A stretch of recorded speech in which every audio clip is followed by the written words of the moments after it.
In the world of Naruto, there are ninjas whose strength is undeniable, but there are also characters whose abilities spark debate. Hatake Kakashi. After studying him closely, I must say that his skills are truly impressive. If you've noticed, my channel's profile picture is actually of him. Let's start with Kakashi's early years.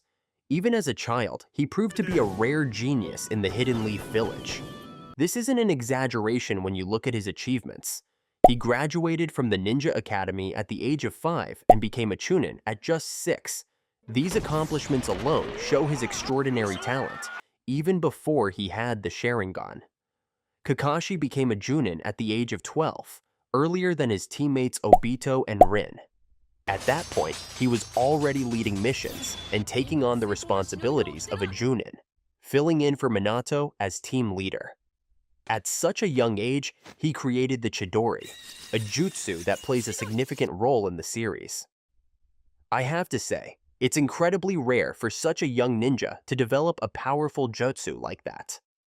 Though, like many young individuals, he still had his flaws, such as being rigid and impulsive in battle, and he still needed Minato's support. Later, Kakashi spent some time in the Anbu, even rising to the position of captain. In this role, we can confidently say that he honed the specialized skills of a top-tier assassin ninja, from mastering the use of a tanto to excelling in covert operations and delivering silent, lethal strikes. This is the hallmark of Anbu combat style. Now, just a second, I really want to thank you all for subscribing to my channel, which helps increase the subscriber to viewer ratio. However, the unsubscribed viewer ratio is still quite high, very high actually, so I hope you will continue to subscribe to the channel to help our team develop further and also help you immediately receive the newest notifications about anime. Thank you so much. Back to Kakashi's strength. When the Naruto story begins, we see Kakashi as an adult ninja who has left the Anbu and returned to the standard ninja ranks, taking on the role of Jounin in charge of Team 7, which includes Naruto, Sasuke, and Sakura. What truly made him famous was his nickname Copy Ninja, which comes from the Sharingan in his left eye, a gift from Obito during the Third Ninja War. The fact that someone outside the Uchiha clan could use the Sharingan so skillfully made his reputation spread across the ninja world. With the power of the Sharingan, Kakashi amassed an incredible knowledge base, learning over 1,000 jutsu. This impressive number highlights his extraordinary talent in understanding and applying various ninja techniques. Additionally, his ability to summon 8 Ninken, ninja dogs, provided a unique tactical advantage. These loyal companions not only supported him in combat, but also played crucial roles in reconnaissance and communication missions.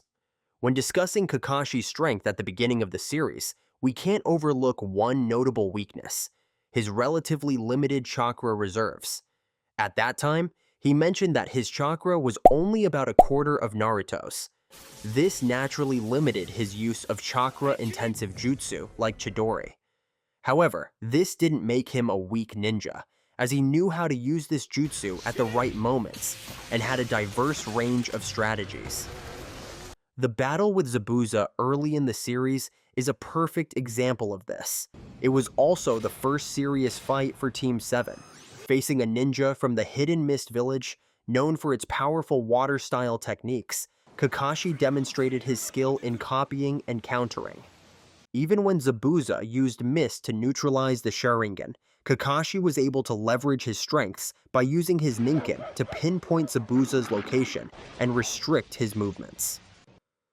In the first part of the series, we have to admit that we didn't see Kakashi's full potential. His battles, though impressive, hadn't yet reached their peak, and his opponents weren't among the strongest. Notably, he possessed the Mangekyou Sharingan for a long time, but didn't use its abilities during this period. This could be due to various reasons, such as the high chakra cost or simply because the right moment hadn't yet come to unleash this power. From the start, we can see that Kakashi is a ninja with diverse strategies, intelligent in using his abilities, and always knows how to compensate for his weaknesses. As we move into the post-time skip phase, we truly witness Kakashi's remarkable growth in power, especially with his use of the Mangekyu Sharingan's real abilities. The first battle that showcased this power was when he and Naruto tried to rescue Gaara from the Akatsuki. In this fight, we saw the long-range use of Kamui for the first time, a space-time jutsu capable of tearing through space and sending objects to another dimension. Kakashi aimed to use it to defeat Deidara. Though the target was slightly off, and he only managed to remove one of Deidara's arms, achieving this from such a distance was already an impressive feat. At this stage, Kakashi's use of Kamui had several limitations. It required significant preparation time, and after just one use, he was visibly exhausted and needed time to recover before using it again. This shows that while the power was impressive, he was still in the early stages of mastering it. But this is what makes Kakashi unique. He is a ninja who continuously evolves over time. Unlike others who have overwhelming strength from the start, Kakashi grows with each battle and experience. This development was especially evident in his fight against Pain. During Pain's attack on the Hidden Leaf Village, no ninja in the village, including Kakashi, seemed capable of facing the 6 paths of Pain.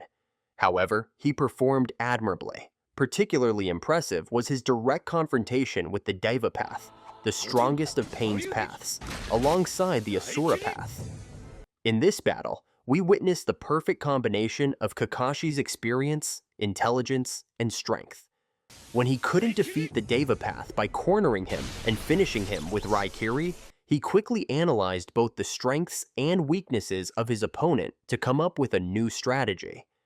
With the support of Choji and his father, Kakashi devised an excellent plan and came very close to defeating the Deva Path. However, the Asura Path intervened just in time to block Kakashi's critical strike. In this fight, we saw a significant improvement in Kakashi's use of Kamui. He could now activate Kamui almost instantly on objects moving at extremely high speeds, whether it was nails shot directly at him or a missile speeding toward Choji. Although he didn't manage to defeat Pain, compared to his previous limitations, Kakashi showed remarkable progress. He was able to use both Chidori and Kamui multiple times, more quickly and effectively than ever before. This also proves an important point. Kakashi's chakra reserves had improved significantly. Compared to the early part of the series, where he would be exhausted after using Chidori a few times, and during the fight with Deidara, where just one use of Kamui left him gasping for breath, Kakashi could now unleash powerful, chakra-draining attacks repeatedly while maintaining his fighting performance. At this point, his strength was undoubtedly among the top Jounin in the Leaf Village. In fact, when Tsunade was still recovering from exhaustion and unable to lead the village, Kakashi was nominated to become the 6th Hokage. Kakashi's growth didn't stop there. Although he was exhausted and even, yes, died once from chakra depletion during the fight with Pain, by the 4th Great Ninja War, we saw a completely different Kakashi. Throughout the extended battle, he continuously used powerful jutsu without showing signs of running out of chakra. While he did show signs of fatigue, it was clear that his ability to sustain combat had reached a whole new level. He faced Haku and Zabuza once again when they were revived by Edo Tensei. The opponents who once gave him a hard time were now defeated relatively easily. Not only that, but Kakashi also wielded Zabuza's sword, the Kubikiri Bocho, with remarkable skill. We already knew Kakashi had good swordsmanship from his Anbu background, but it's worth noting that Anbu members typically use short swords, while the Kubikiri Bocho is massive and incredibly heavy, requiring immense strength. This shows that Kakashi's stamina had improved greatly by this point. Kakashi also had a one-on-one battle with Obito in the Kamui dimension.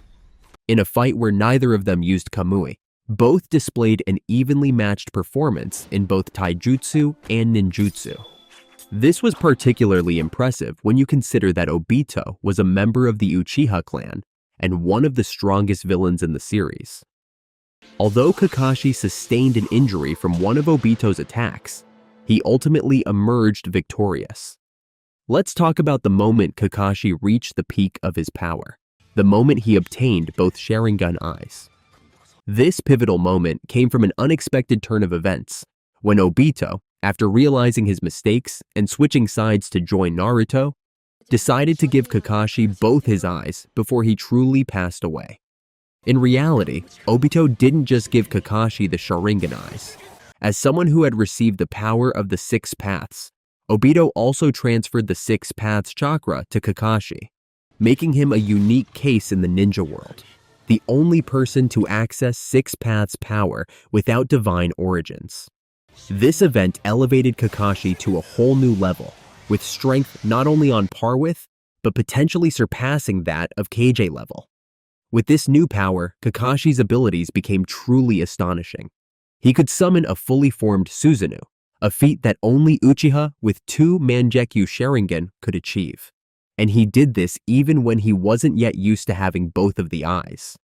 Of course, a full-body Susanoo had wings and the ability to fly, as we saw when Kakashi saved Sakura.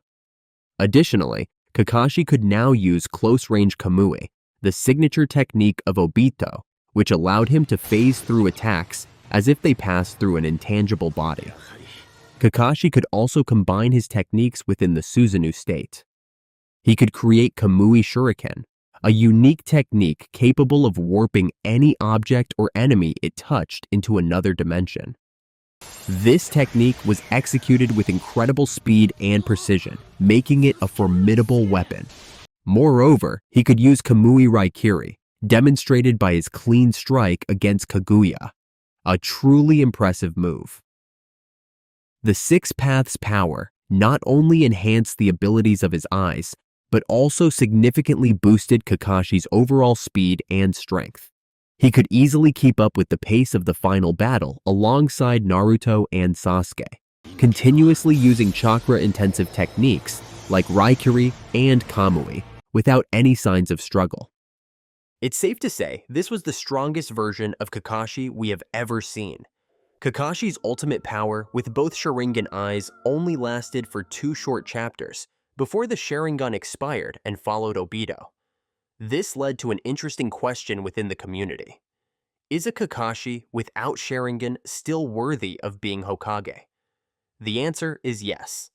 The truth is, the Sharingan had been with Kakashi for so long that many people forgot just how powerful he was on his own.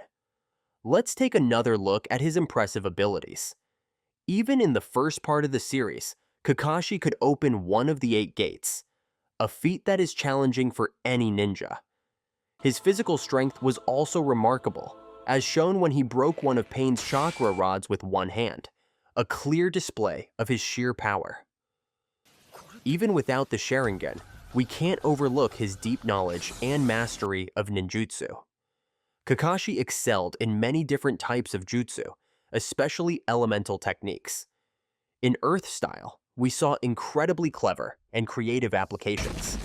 From hiding underground to surprise attack Itachi, to evading Naruto and Sakura during the second bell test, his ingenuity was evident. He also created a massive earth wall to block Pain's attack on Iruka and set up a perfect opening for his Raikiri strike. Kakashi's water-style abilities are also highly impressive. We've seen him use jutsu like Water Dragon Bullet and Water Wall multiple times, especially in his battles against Zabuza and Kasame. But what's truly remarkable is his ability to create water from the air, a technique previously only seen from the second Hokage. Kakashi demonstrated this during his fight with Kakuzu, conjuring water without any nearby source, showcasing his mastery of high-level water-style techniques. As for fire style, yes, Kakashi can use it. Being from the land of fire, it's reasonable to assume that most ninja from this region have some capability with fire techniques, though certain clans, like the Uchiha and Sarutobi, specialize more in this element. Fire style is not particularly unique to many ninja. We don't see him use all types of nature transformations, but according to the databook, Kakashi can use all 5 basic ones, as well as the yin release and yang release. Additionally, Kakashi can perform the Rasengan at an A rank level, which involves advanced chakra shape transformation. While some might see this as a weaker version compared to Naruto's more powerful Rasengan variants, it's worth noting that this is the same level even Minato, the creator of the technique, reached. Because Kakashi couldn't perfect the Rasengan by combining it with lightning-style chakra, he took a different path and created Chidori instead. Chidori, although a powerful technique, has some significant drawbacks. The nature of the technique requires the user to charge straight toward the opponent at high speed, which creates two main issues. First, it requires extreme precision during the attack. Second, because the path of the attack is predictable, the opponent can easily counter it.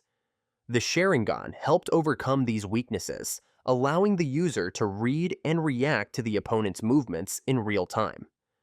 This is also why Kakashi only taught Chidori to Sasuke, who naturally possessed the Sharingan. This wasn't favoritism, but a well-thought-out decision to ensure the technique was used safely and effectively.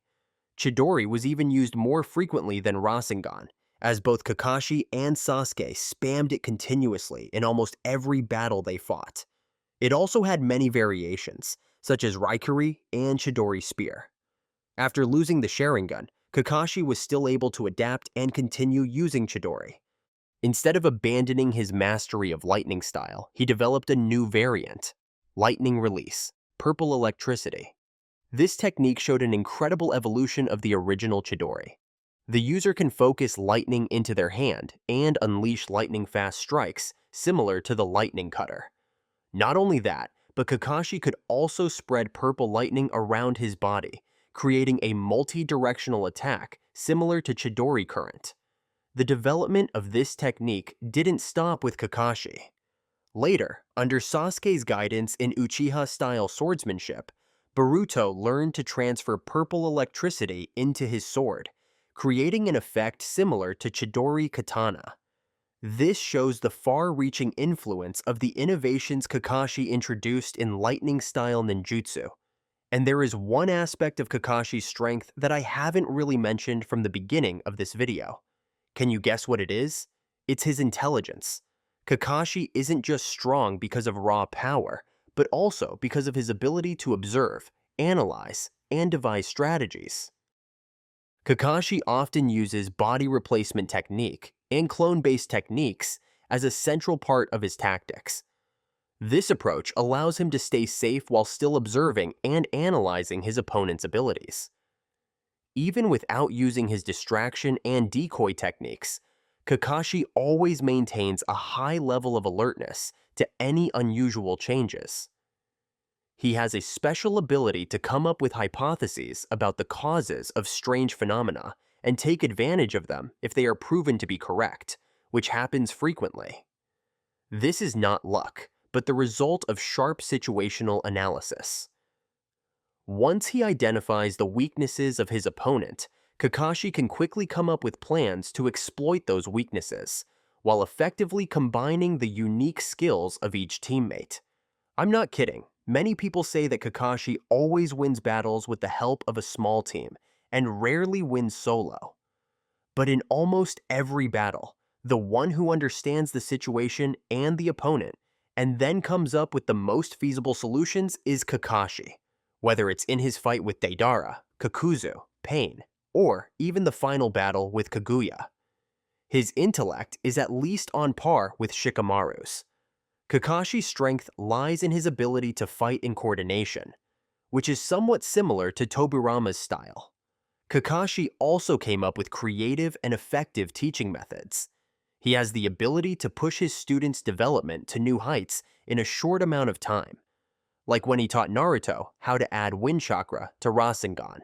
What would normally take a year to accomplish under Kakashi's guidance could be done in just a few weeks. Well, a person with problem-solving skills like that is not to be underestimated. In conclusion, Kakashi's strength is at the Kage level, although he isn't the strongest Hokage. And the time he served as Hokage was during a period of peace, so that was truly more than enough. So, how about you? What do you think about Kakashi's strength? Feel free to comment below. I really want to know your opinions. Alright, that's all for this episode. If you want me to make a video about any other anime or a specific character, just leave a comment below.